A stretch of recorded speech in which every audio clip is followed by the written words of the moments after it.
It's a whole, it's a comedy music band. It's a whole band, and yes, and they have toured all over the world. They played the Tokyo Dome in Japan. They played Cirque du Soleil in Tijuana, Mexico. So go ahead and let's give a warm Uncle Clyde's rock and roll welcome to the band Throwing Toasters, ladies and gentlemen.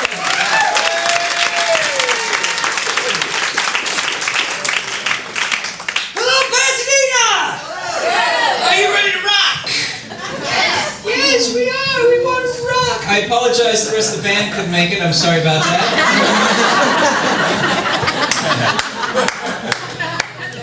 You know them. No, there's just really good TV on tonight, and it couldn't be bothered. So it's just me, unfortunately. Thank you all for coming out to the show. You guys are just absolutely fantastic. I also especially thank the folks who sat right down front, because a lot of times at comedy shows, people don't want to sit down front. They go, "Oh, I want the comedians will pick it," but I'm not going to pick on anybody. Welcome to the front row. Really appreciate you having me. Well, what's your name?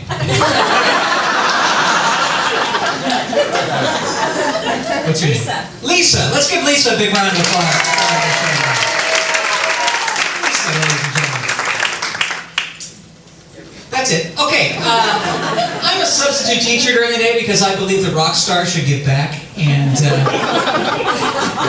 that's right for the kids. I don't have a problem with people like Eminem or 50 Cent, but I have a problem when second graders come in singing some of the lyrics to those songs. I think that's a little bit too young for kids to be hearing that kind of music.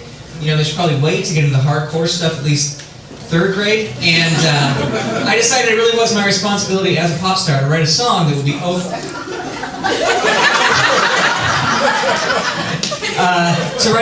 okay for kids to hear. So this is my kid's song.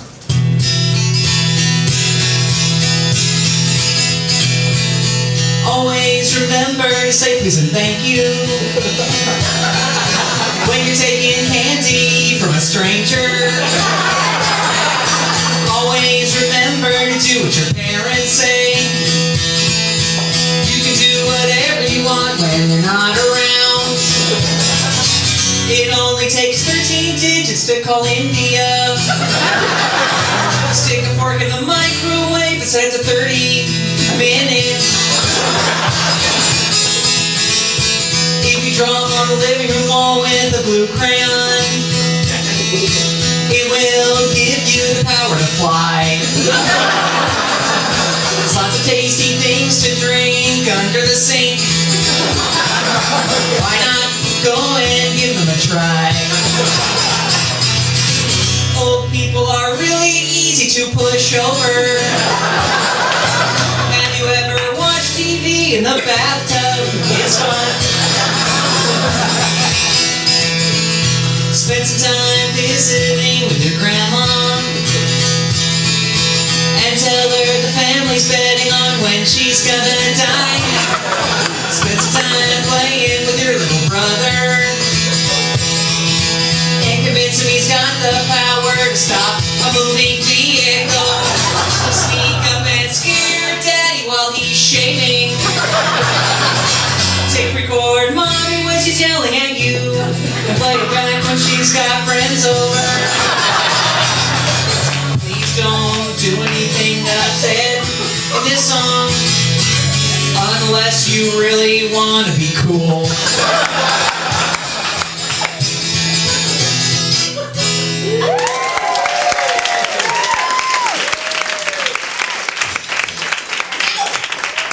Thank you very much. That is a true story. I am a substitute teacher. People often go, what? I'm sorry, true story. It's a true story, yeah. Security. I'll clean this place out. I don't care.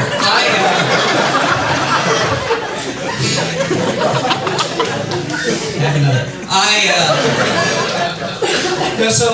am a substitute teacher, and people often go, "Oh, you're a substitute teacher and a comedian. You must have so many wonderful, funny stories about the kids." I do have this one. I teach in Glendale, and I was teaching a group of fourth graders how to write a paragraph. And I said, "I want you to write a paragraph about taking a trip with your family. And when you're done, bring it up to me, and I'll proofread it by reading it out loud." So the kids all go to work, and about 30 minutes later, this kid comes up and he brings me his paper, and I go to read it out loud, and it goes, "My trip to Las Vegas.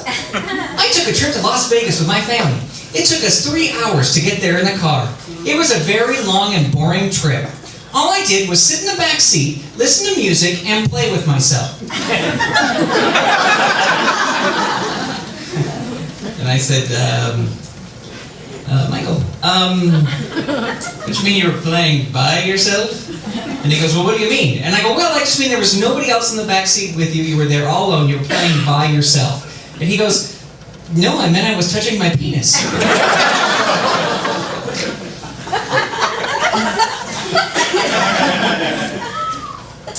All right, good job. Have a seat. Bye.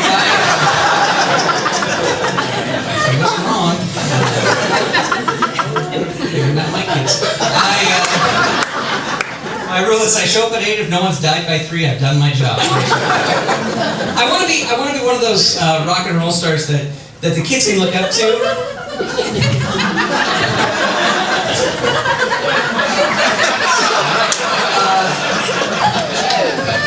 That the kids can look up to. So I want to be a good role model.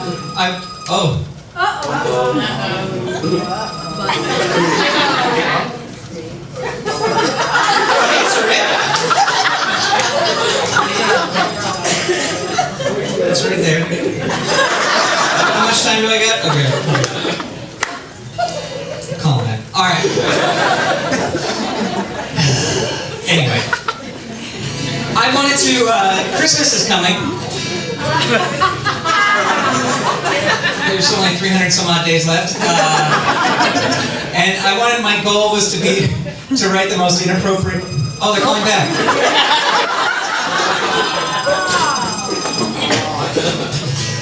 My cell phone is ringing at the comedy show. Cell phone is ringing tonight. Cell phone is ringing at the comedy show. So now hide in the corner and answer. It's all right.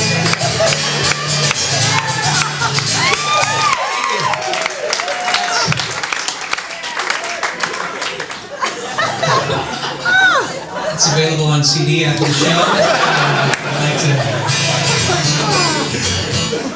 Your mom. We're gonna wait for it to come back, I guess. I don't know. I wanted to write the most inappropriate Christmas song in the entire world, so this is what I came up with.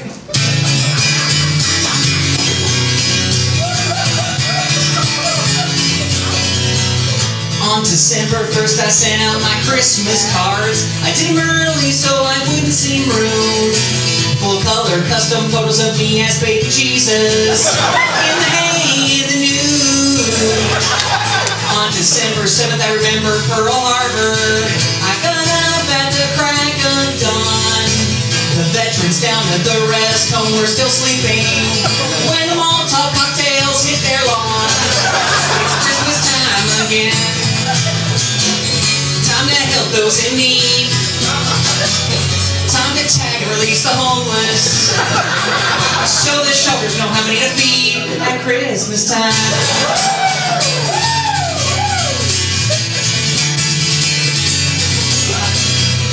On December 12th, I started my Christmas shopping. I was down at the mall trying on clothes until then. Mall security just wouldn't leave me alone. Who knew you couldn't change in the fountain? On December 18th, I put up my Christmas tree. I got decorations out of the shed. I love the way those naked, headless Barbie dolls shimmer and shine lights of red. It's Christmas time again. Time to spread lots of cheer. Time to love one another and sacrifice a tear at Christmas time.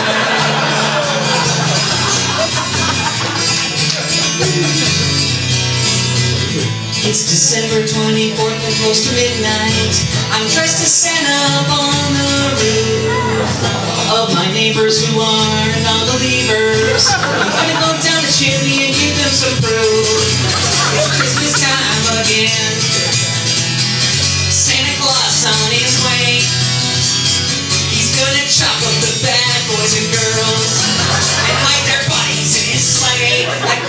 this time.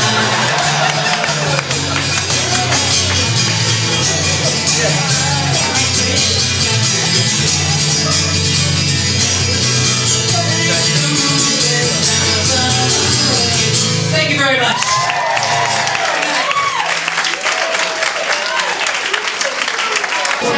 Going once. Going twice. All right, ladies and gentlemen, that's it for the voting. I have an announcement to make. There's been a car towed. If I can have everyone's attention, I'm afraid there's been a car towed in Westwood, so I don't think it's going to affect anybody here. But while I have your attention, ladies and gentlemen, put your hands together once again and welcome Throwing Toasters!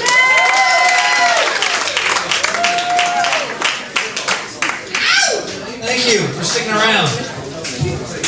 Oh great, it's that guy again. Fantastic. How's everybody doing since the last time I checked? Doing good? Doing okay?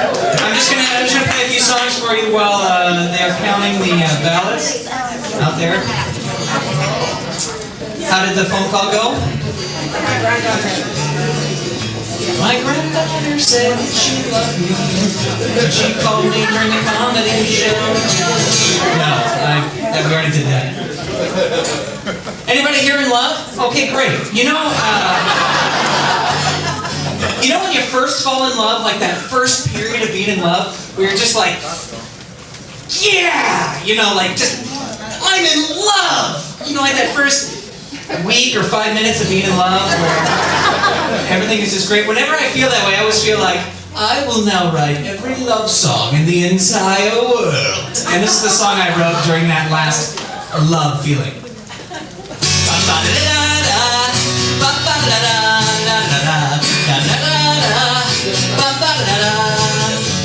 Baby, for you, I will climb up Mount Everest, stick a flag right on top.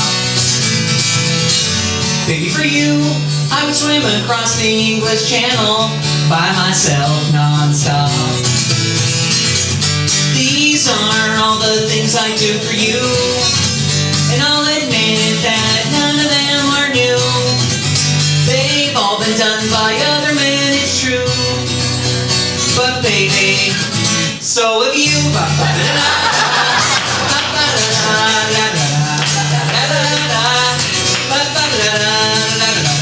Thank you very much. It's a true story. It's for the 2 girls over there and the 10 people who've been sitting around them all night. I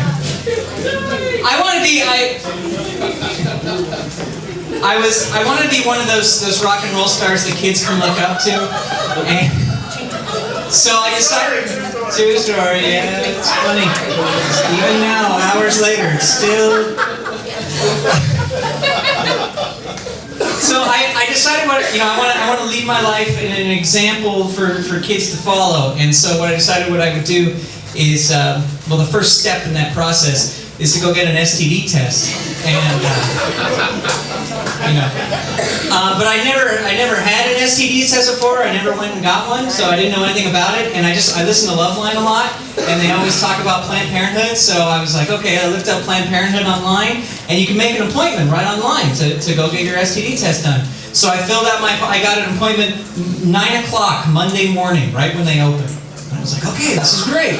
So I got there 9 o'clock Monday morning, right when they open. Let me tell you, 9 o'clock Monday morning, right when they open, there's some worried-looking people there at Planned Parenthood. A lot of sweating, a lot of nail biting. I got some phone numbers, and what I didn't know about an STD test, because I never had one, is there's not one STD test. Like, you don't just get one test and then they test you for everything. That's what I thought. When I went in, there's different tests for different ones. So I went up to the window and they said, "What do you want?" And I said, "Well, I'd like an STD test." And she goes, "Which one?" "Well, what do you have?" And she goes, "Well, do you HIV/AIDS test?" And I go, "Yes." And she goes, "Okay, that'll be $48." I go, "Okay." She goes, "You want a herpes test?" And I said, "Yeah." And she goes, "Okay, that'll be $18. Do you want a chlamydia test?" Sure, I'm here. All right, that'll be $16. You want a syphilis test? I said, yeah, might as well. Let's get them all done. And she goes, syphilis, it's very rare. I'd be very surprised if you had syphilis. And I said, well, I'd like to try, I'd like to get a syphilis test. And she goes, okay, syphilis test. $1. $1? $1 for a syphilis test? She goes, yeah. Syphilis test for everybody. Who wants them? I'm buying. Come on, folks. Step up to the... They didn't think that was funny. Sit down, sir. We'll call you. But I'm telling you that story just to say, ladies, I'm clean. And I don't even have syphilis. I checked 20 times. That's extra cash. You have to be careful when you're a comedian, and because you always try to find the funny thing to say in certain situations. I was driving from Northern California to Southern California with my brother, and we were driving down Interstate 5, and we got pulled over by a police officer. He said 90 plus, whatever that means in crazy cop lingo. And God bless the police officers. I would not want to have their job, but he did that really stereotypical police officer thing where he walked up to the window, put his arm against it, and said, "So, what's the rush?" And I had to stop myself before I said, well, the body in the trunk was starting to smell, and we had to get it home before it got... I didn't say that, but as we're pulling away, I lean over to my brother and I go, this is what I was going to say. And my brother goes, oh, that would have been funny. But what I would have said is, we're just trying to get home to your wife before you do, officer.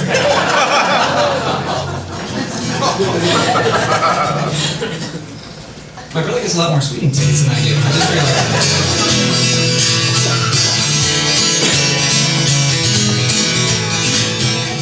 Go down to the grocery store and I walk right in and throw the food on the floor, and the store manager comes up to me and he says, I'm sorry son, you're gonna have to leave. And I said, screw you, Mr. Store Manager. Screw you. Screw you, Mr. Store Manager. You can't tell me what I can and can't do.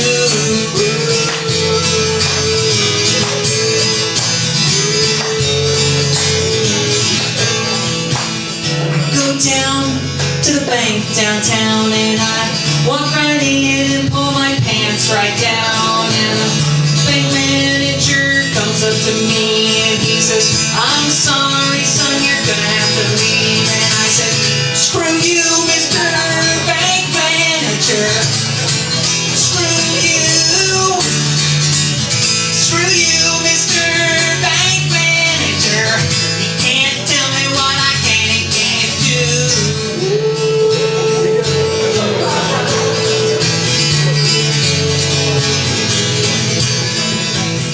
Late at night, I get out of bed and I go stand right next to my roommate's head, and he opens his eyes and he looks up at me and he says, get away from me, you sicko freak. And I said, screw you, Mr. My roommate. Screw you. Screw you, Mr. My roommate. You can't tell me what I can and can't do.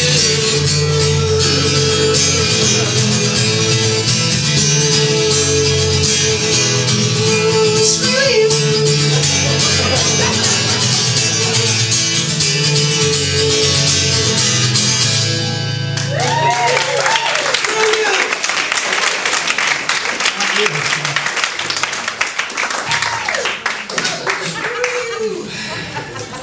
Thank you very much. I have trouble with the ladies. I know what? You? No, I do. True story. I do. I try to look at my... for you folks, they've just been saying true story. I don't know if you've heard that, but it's just constant over there. So I try to look at my past two relationships to see where things went wrong. And I realized that with both of my ex-girlfriends, there was a common event that happened, a common event that happened in the relationship that led to the downfall of the relationship, and that is that I went to a wedding with the girl I was dating. If you're dating someone, never go to a wedding with them. It's just a horrible disaster waiting to happen. The first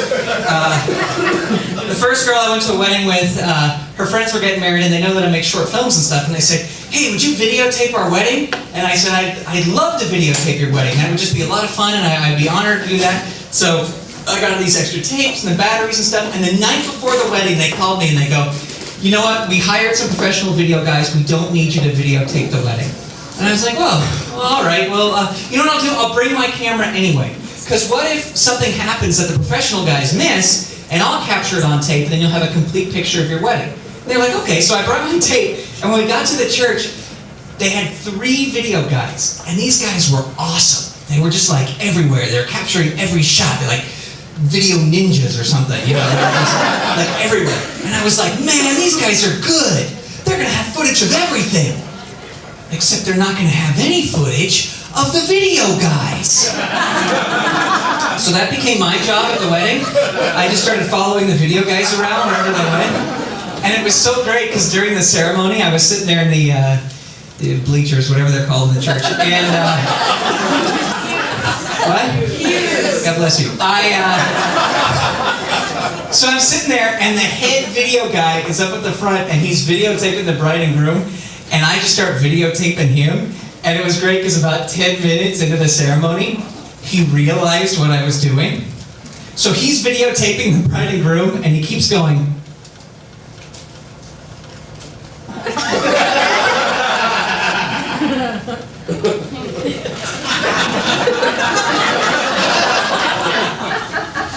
and I just stayed right on him, like a nice tight close-up, and he started getting all red, and he was sweating, and it was fantastic. It was a lot of fun. And then at the end of the ceremony, you know, when you're leaving the church, they have like a receiving line, you know, so you can meet the cast. And I never know what to say in those situations, so I just kind of stepped out of the receiving line, and I'm watching people walk through, and I suddenly realized that there's a video camera right here in my face. And I turn and look, and it's this video guy, and he's going, and I get out my camera, and I start taping him, and he's all, "Dude, what are you doing?"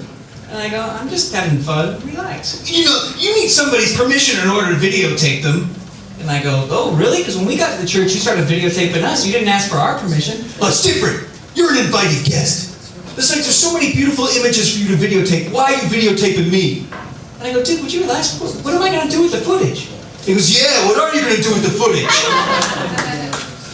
So if you go to www.angryvideoguy.com, you can...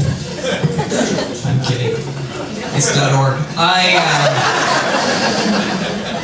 So anyway, that was the end of that relationship, because my girlfriend said I caused a scene, whatever that means. And so the next girl I was dating, I went to a wedding with her, and it was even worse because she was in the wedding. She wasn't like the bride, because that would have been weird, but she was in the wedding party. You know, she was in the. So at the reception, she sat at the head table with all the the rest of the wedding party. And we'd only been dating like 3-4 weeks, so I didn't know anybody in her family, and I'm just sitting there with these people, I have no idea who they are. And I'm just bored out of my mind until I realized that at every single place setting at this wedding, they have one of those little disposable cameras. Okay, now, I understand having 1 or 2 disposable cameras on every table, great idea, a lot of fun, but these folks had one at every single place setting. And I felt that was overkill, and here's my reason why.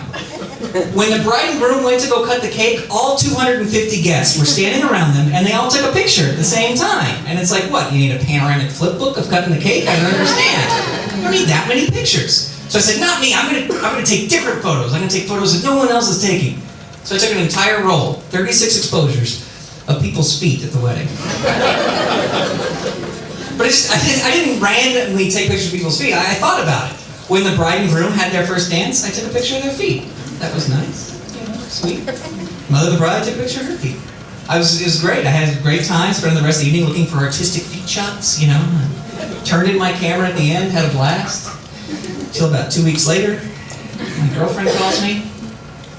"Did you take an entire roll of photos of people's feet at the wedding?" And I said, yeah, I did. I thought it'd be funny. I thought everyone would say, "It's not funny. My brother and sister-in-law are furious. They want $20 for film developing. I'm not going to pay $20 for film developing. If you want this relationship to continue, you're going to pay $20. So I said, fine, I'll pay the $20. But I want the photos. And I have them here tonight, ladies and gentlemen, if you'd like to see them. I know what you're thinking. I know you're thinking like, oh, sure, guitar boy. No, I really do have the photos.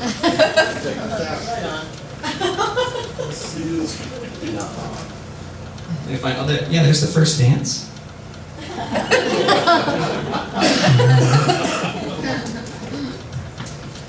Where's the...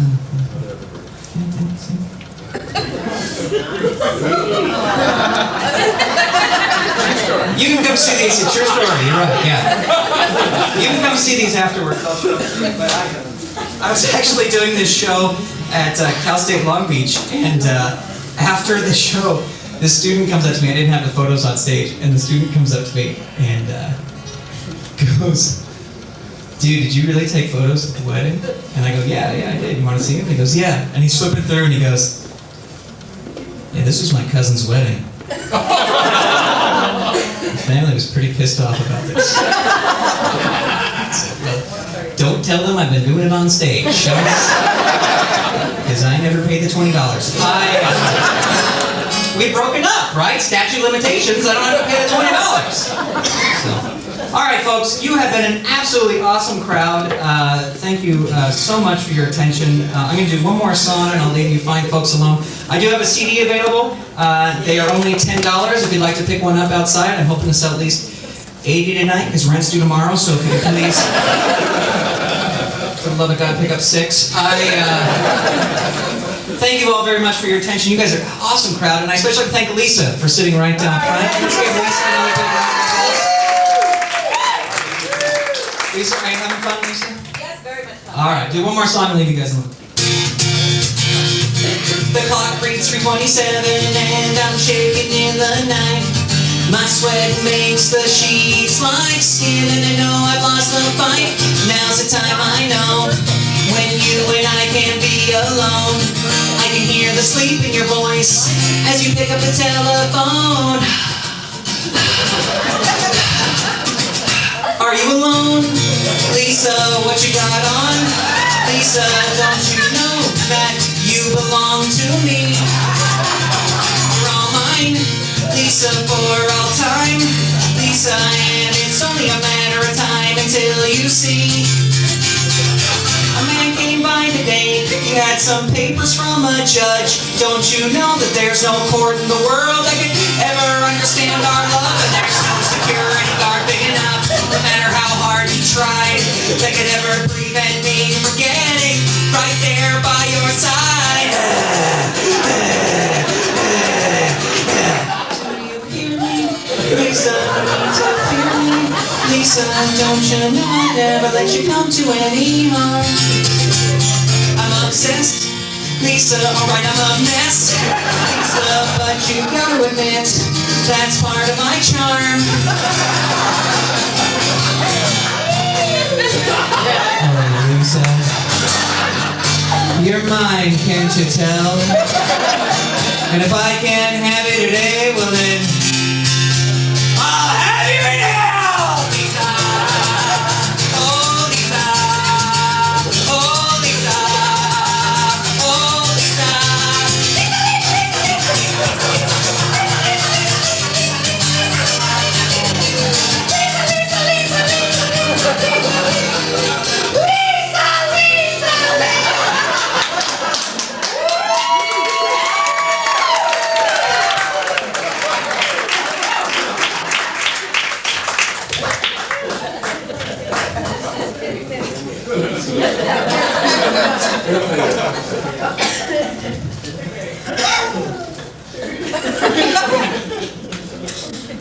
There's some CDs available.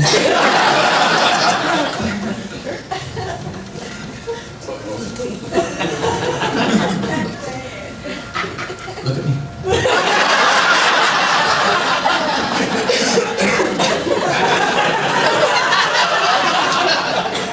Look at me or I won't leave the stage.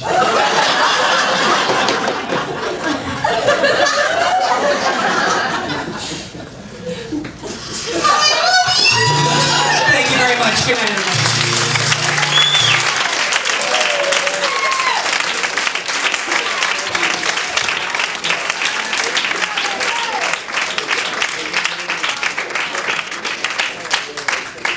Throwing coasters, everybody! Throwing coasters!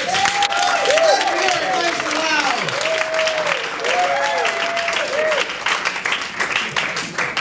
loud. Lisa, it'll be all right. Just leave from that door. Fine, nice to you guys.